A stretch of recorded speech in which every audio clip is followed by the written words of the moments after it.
Hello दोस्तों, आपके अपने चैनल गैजेट्स मंच पर आपका स्वागत है। आपने अभी तक सुन ही लिया होगा कि आरबीआई ने पेटीएम के ऊपर बैन लगा दिया है और 29 फरवरी के बाद यानी 1 मार्च से पेटीएम के सारे ही ट्रांजैक्शन बंद हो जाएंगे। आप यहां पर कोई भी पैसा जमा नहीं कर पाएंगे। हर तरफ सोशल मीडिया पर आपको ये इन्फॉर्मेशन देखने को मिल रही होगी, लेकिन यहां पर पेटीएम के पेमेंट बैंक के अलावा भी पेटीएम की काफी सारी सर्विसेज है। जैसे कि पेटीएम पेमेंट बैंक में सेविंग अकाउंट के अलावा एफडी भी होती है, काफी सारे लोगों ने एफडी भी करा रखी है। इसके अलावा फास्टैग सर्विसेज है, यूपीआई सर्विसेज है, वॉलेट सर्विसेज है और बैंकिंग सर्विसेज तो है ही। क्या ये सारी सर्विसेज बंद हो जाएगी? अगर आपने फास्टैग बनवा रखा है तो उसका आगे क्या होने वाला है? वॉलेट में आपके पास में काफी सारा पैसा पड़ा है तो उसका आप यूज कैसे करेंगे? अगले आने वाले 5 मिनट में मैं आपको इसके बारे में पूरी प्रॉपर इंफॉर्मेशन देने वाला हूं। इस वीडियो के एंड होते होते आप पूरा डिसीजन बना पाएंगे कि अब आपको आगे क्या करना है। पहले 1 मिनट में जान लेते हैं कि पेटीएम के साथ में आखिर में हुआ क्या है। पेटीएम की शुरुआत दोस्तों 2010 में हुई थी। वैसे काफी पुरानी कंपनी है, लेकिन इसको पहले कोई जानता नहीं था। 2016 में जब नोटबंदी हुई, उसके बाद में जब काफी ज्यादा पब्लिक ऑनलाइन ट्रांजैक्शन पर शिफ्ट हुई, तब पेटीएम की ग्रोथ ज्यादा स्पीड से हुई। और शुरुआत में पेटीएम ने कस्टमर बनाने के लिए रेफरल एंड अर्न वाला सिस्टम चलाया था। आपके किसी फ्रेंड ने आपको 20 रुपए या 30 रुपए के कैशबैक के लिए कोई लिंक भेजी होगी और आपने भी उसी लिंक से ज्वाइन किया होगा। शुरू में ये केवल वॉलेट सर्विस लेकर के आए थे, लेकिन बाद में यहाँ पर इन्होंने यूपीआई और पेमेंट एक्सेप्ट करने जैसी काफी सारी सर्विसेज स्टार्ट की। और 2016 तक यहाँ पर पेटीएम के अंदर कोई भी पेमेंट बैंक नहीं था। 2017 जनवरी में पहली बार पेटीएम ने अपना पेटीएम पेमेंट बैंक लॉन्च किया था। और ये जो पेटीएम पेमेंट बैंक है, ये नॉर्मल जो एसबीआई, आईसीआईसीआई जैसे बैंक होते हैं, इन बैंक से बिल्कुल डिफरेंट था। यहाँ पर जैसे कि आप नॉर्मल बैंक में कितना भी अमाउंट जमा कर सकते हैं, कितना भी अमाउंट निकाल सकते हैं, अनलिमिटेड। लेकिन यहाँ पर पेटीएम पेमेंट बैंक के अंदर आप 1 लाख रुपए से ज्यादा जमा नहीं करवा सकते थे और इससे ज्यादा राशि को विड्रॉ भी नहीं कर सकते थे एक साथ में। यानी कि दोस्तों कुछ रिस्ट्रिक्शन के साथ में एक ऑनलाइन बैंक था। और इस ऑनलाइन बैंक के अंदर कुछ सुविधाएं आपको दी जाती थी, जैसे कि आप एफडी करवा सकते हैं, सेविंग अकाउंट खुलवा सकते हैं, अपने सेविंग अकाउंट में पैसा वगैरह रख सकते हैं। ये सारी चीजें आपको देखने को मिलती थी। लेकिन इससे अगले साल ही 2018 में यहाँ पर कुछ एलिगेशंस पेटीएम के ऊपर लगने लगे कि ये आरबीआई की रूल्स एंड गाइडलाइंस को अच्छी तरीके से फॉलो नहीं कर रहे हैं और यहाँ पर आरबीआई ने इनको फटकार भी लगाई थी। उसके बाद में 2022 में यहाँ पर आरबीआई ने इनको एक वार्निंग दी थी, पहला नोटिस दिया था और नोटिस में बताया था कि अब से आप कोई भी नए कस्टमर नहीं बनाएंगे और नए कस्टमर से पैसा नहीं लेंगे।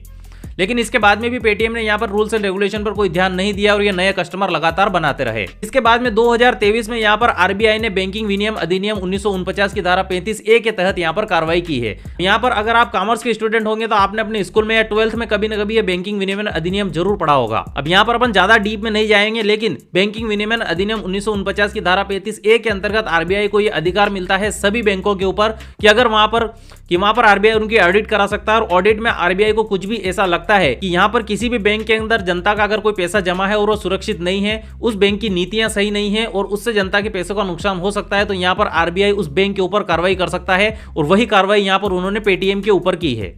2023 में यहाँ पर इन्होंने करीब 5 करोड़ रुपए का फाइन भी लगाया था और अभी 31 जनवरी 2024 को यहाँ पर आरबीआई ने पेटीएम पेमेंट बैंक के ऊपर बैन लगा दिया है। अब दोस्तों यहाँ पर बैन तो लगा दिया है, लेकिन अभी पेटीएम के पास में करीब 300 मिलियन कस्टमर है, यानी कि 8 से 10 करोड़ कस्टमर है। इसके अलावा हम बात करें तो यहाँ पर 80 लाख फास्टैग अभी यहाँ पर इनके ऑल ओवर इंडिया में चलते हैं और इसके अलावा सेविंग बैंक्स वगैरह में काफी लोगों का काफी सारा पैसा जमा है। तो अब इस पैसे का क्या होने वाला है? आरबीआई ने यहाँ पर गाइडलाइन दी है कि 29 फरवरी यानी कि 1 मार्च हम पकड़ ले, 1 मार्च के बाद में यहाँ पर कोई भी ट्रांजैक्शन नहीं कर सकते। लेकिन ट्रांजैक्शन कौन से नहीं होंगे? केवल आप इसके अंदर पैसा जमा नहीं कर सकते। अगर आपके पास में फास्टैग है तो आप फास्टैग को टॉपअप नहीं कर सकते। वॉलेट अगर आप यूज करते हैं तो वॉलेट में पैसा जमा नहीं कर सकते। सेविंग अकाउंट अगर आपके पास में तो सेविंग अकाउंट में आप पैसा जमा नहीं कर सकते।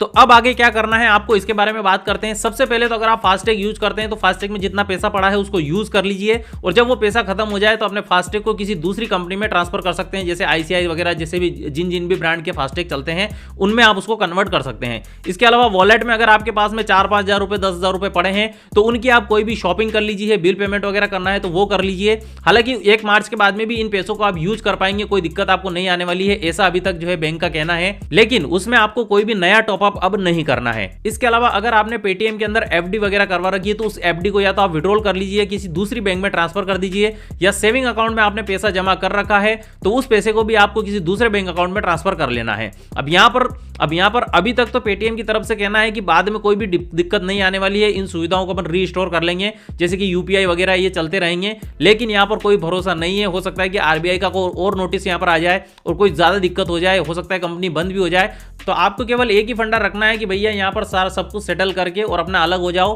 केवल यही कंपनी नहीं है जो पेमेंट की सुविधा देती है, बाकी सारे हैं फोन पे, गूगल पे वगैरह, उन पर आप शिफ्ट हो सकते हैं। और मैंने तो पेटीएम का यूज करना काफी टाइम पहले से ही छोड़ दिया है, मैं पेटीएम वगैरह का यूज नहीं करता हूं। अब आखिरी में बात कर लेते हैं शेयर धारकों की। अगर आप शेयर मार्केट में इन्वेस्ट करते हैं और आपने पेटीएम के शेयर ले रखे हैं तो उनकी क्या कंडीशन होने वाली है, इसके बारे में थोड़ी सी बात कर लेते हैं।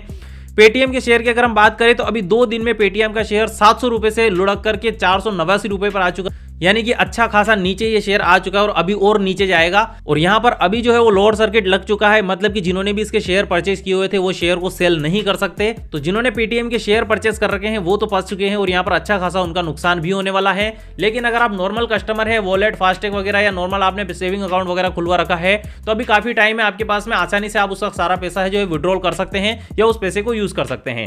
उम्मीद है आपको पूरी इन्फॉर्मेशन मिल गई होगी। अगर कोई इन्फॉर्मेशन छूट गई है तो वीडियो के कमेंट बॉक्स में बताइए, और मुझसे कुछ छूट गया और आपको बताओ तो वो भी आप वीडियो के कमेंट बॉक्स में लिख सकते हैं ताकि बाकी लोगों को पता चल जाए। उम्मीद है वीडियो आपको पसंद आया होगा। मैं मिलता हूं आपसे अगले वीडियो में, तब तक के लिए गुड बाय।